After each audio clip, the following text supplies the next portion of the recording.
Medal of Honor marks EA's return to the series for the first time since 2007's Medal of Honor Airborne, and it's the first time the series has left World War II. Set amidst the current war in Afghanistan, Medal of Honor follows a group of Tier 1 operators and Army Rangers over the course of several days in the midst of an operation gone wrong, which describes Medal of Honor a little too well, too often.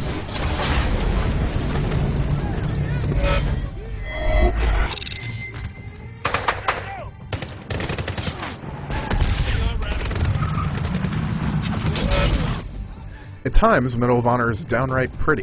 While scenes at night are underwhelming, daylight missions in the Shiakop Mountains feature some really excellent lighting and great texture work. It's just too bad the frame rate can't seem to keep up with what Danger Close put in the game.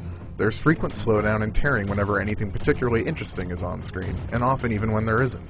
The story also has some major issues. Danger Close has stressed how respectful they tried to be to the sacrifice of American service personnel in Afghanistan, but not much of that respect is visible on the screen. Instead, Medal of Honor feels like an Afghanistan war theme park ride, and if all the glaring bugs and technical problems are any indication, the ride is broken. At least the sound is great, though.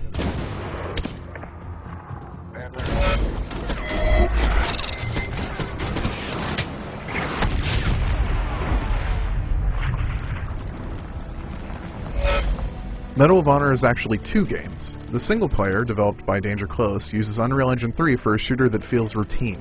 Levels play out like shooting galleries without many targets. Got him. Assuming, of course, you were forced to wander around a shooting gallery after it closed, looking for the way out.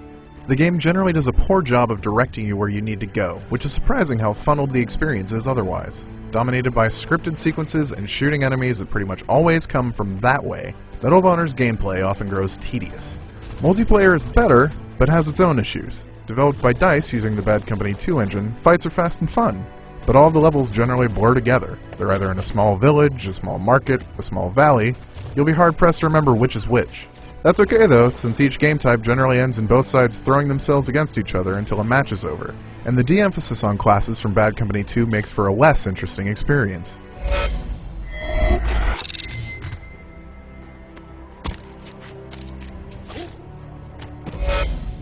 Medal of Honor suffers from a terminal case of inability to make a decision. It's like the developers couldn't decide what tone they wanted to maintain or what kind of shooter they wanted to be and failed to find an identity in the process.